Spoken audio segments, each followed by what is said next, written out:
అందరికీ నమస్కారం. నా పేరు రోనక్ తిరుపతిరావు, రిటైర్డ్ ఇంజనీర్, విశాఖపట్నం, ఆంధ్రప్రదేశ్. ముఖ్యంగా చెప్పదలుచుకుంది ఏంటంటే, ఈ రాష్ట్రంలో ఉన్నటువంటి కొన్నేళ్ల పాటు జరుగుతుండే పరిణామాలు మన అందరికీ తెలుసు. రాజకీయపరమైనటువంటివి, సామాజిక పరంగా కానీ న్యాయపరంగానే జరుగుతున్నవి. ముఖ్యంగా ఏంటంటే, న్యాయపరంగా జరగవలసినవి న్యాయ వ్యవస్థ సరిగా పనిచేయకపోవడం వలన, అలాగనే ఆర్థిక నేరగాలకి, దొంగలకి, దగులుబాజీలకి కొమ్ము కాయడం వలన, అలాగనే లక్షలు వేసేటువంటి లంచాలకి, ముడుపులకి, వీటికి ఇవ్వడం వలన న్యాయ వ్యవస్థ అంతా చిన్న భిన్నంగా తయారైంది. క్రిమినల్స్ అందరూ ఉచ్చలవిడిగా విఐపీలుగా తిరుగుతున్నారని మీకు ఇంతకుముందు వీడియోలో చెప్పడం జరిగింది. దానివల్ల చాలా అనర్థాలు జరుగుతున్న సొసైటీలో ఎన్నో అనర్థాలు జరుగుతాయి. మొత్తం వ్యవస్థ అంతా సర్వనాశనం అవుతుంది. ప్రజలందరూ అల్లకల్లోలంగా తయారై ఆర్థిక వ్యవస్థ అంతా చిన్న భిన్నం అవుతుందని మనం చెప్పాము. చిన్నప్పుడు మా తెలుగు మాస్టర్ చెప్పేవాడు, అరే బాబు, 60 ఏళ్ళ కింద మేము చదువుకున్నాం. కనక సింహాసనం సునకమును కూర్చుండబెట్టి శుభలగ్నము దుననగా పట్టం కట్టిన వనన వెనుకటి గుణం మేళ బాబు మనం వినిరాసమవుతాయి అనేసి బద్దిని గారు చెప్పారు. అది ఎంత అర్థమైనవని చెప్పాడు. ముందు గ్రహించే ఇలాంటివన్నీ ఉంటారనేసి ఓ బంగారు సింహాసనమున ఊరకుని తీసుకొచ్చి మనం కూర్చోబెట్టి బ్రహ్మాండంగా ఊరేగించి పట్టాభిషేకం చేస్తే దాని వెనకుటి బుద్ధి కోరుకుంటే 2వ రోజే మందున అలవాటు ప్రకారం ఊరి మీదకి పోయింది, చండాలం చేసింది అనేసి. అందుచేత ఇది ఎందుకు చెప్తున్నానంటే, ఒక అర్హులైనటువంటి వ్యక్తులు ఏదైనా పదవిలో ఉంటారు. ఎవరైనా సరే, ఎక్కడైనా సరే అర్హత పదవికి తగ్గట్టుగా వ్యక్తి ఉంటారు.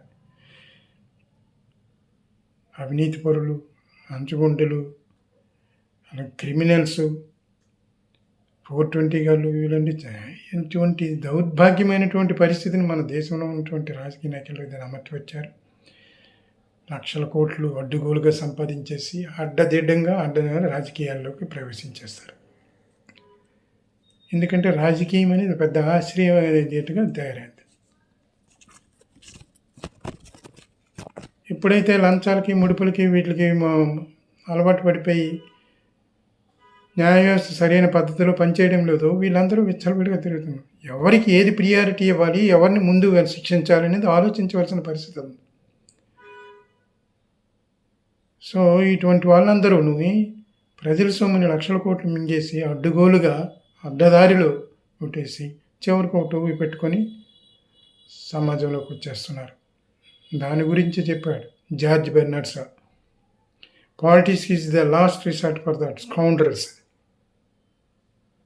Politics is the last resort for the scoundrels. ఎంత అర్థంగా చెప్పాడో చూడండి. ఒక టోపీ పెట్టుకుంటే మనం చేసిన అర్థాలు ఇవన్నీ రాజకీయంగానే కలిసిపోతున్నాయి. ఆడు చేసినటువంటి ఏదో పనులన్నీ, అటు దొంగ పనులు కానీ ఏమైనా సరే, దౌర్భాగ్యమైనటువంటి ఆర్థిక నేరగాడు కానీ ఎవడైనా అంతకడ కానీ ఓ టోపీ పెట్టుకుని వచ్చేస్తే వాడికి సేఫ్ కస్టడీ అయిపోతుంది. ఇది మన దేశంలో. ఇతర దేశాల్లో ఇలా జరగడం లేదండి. మీరు అనుకుంటుంటారు ఇతర దేశంలో ఇటువంటి వాళ్ళకి శిక్షలు ఇలాగా విడిచిపెట్టారు. మన న్యాయ వ్యవస్థలాగా ముందు వీళ్ళనే శిక్షించడం జరుగుతుంది. అంతకాకపోతే ఆఫ్రికా, సౌత్ అరేబియా కంట్రీస్లో చూడండి, మీరు అన్నీ కనిపిస్తుంటాయి టీవీలో. వీటిలో వాళ్ళ శిక్షలు కూడా ఎంత తొందరగా వేస్తారు, ఎటువంటి శిక్షలు వేస్తారు, క్రూరమైన శిక్ష. మళ్ళాగా విడిచిపెట్టారు. వీడు 10 కోట్లు ఇచ్చాడు, ఆడు 100 కోట్లు ఇచ్చాడు, ఆడు నాకు 100 ఎకరాలు రాసిచ్చాడు అనేసి ఇవన్నీ చెయ్యరు. సో ఈ దౌర్భాగ్యం మన దేశానికే పట్టింది. అందుచేత మన తాలూకా ఉన్నటువంటి సమాజంలో ప్రజలందరూ ఆలోచించాలి, సరైన వ్యక్తిని ఎంచుకోండి.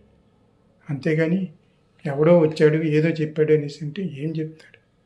ఒక క్రిమినల్ ఏం చెప్తాడు? వాడు ఏదో చెప్పవలసినవి చెప్తాడు. లంచాలకి, ముమ్ముడుపులకి అలవాటు పడిపోయి నానా అడ్డుగోలుగా అడ్రస్ కంపెనీలు పెట్టి చాలా కంపెనీలు పెట్టేసి డబ్బులు గడించేసేవాడు. అడ్డదారులు, బ్యాక్డోర్ సిస్టమ్. వాళ్ళు ఏం చెప్తారండి? ప్రజలు అమాయకులు కనుక ఈ విధంగా ఇదవుతున్నారు. ఆలోచించి మరి ఎవరికైనా సరే, ఇప్పుడైనా సరే, ఇక ముందు ఇటువంటి దౌర్భాగ్యులు, ఇటువంటి రాక్షసులు ఎవరు రాకుండా ఉండాలి. రాజకీయాలు అంటే ప్రజలే నిర్ణయించారు కరెక్ట్గా. అదే పద్ధతిలో ఇప్పుడు కూడా ఆలోచించమని మరీ మరీ కోరుతున్నాను.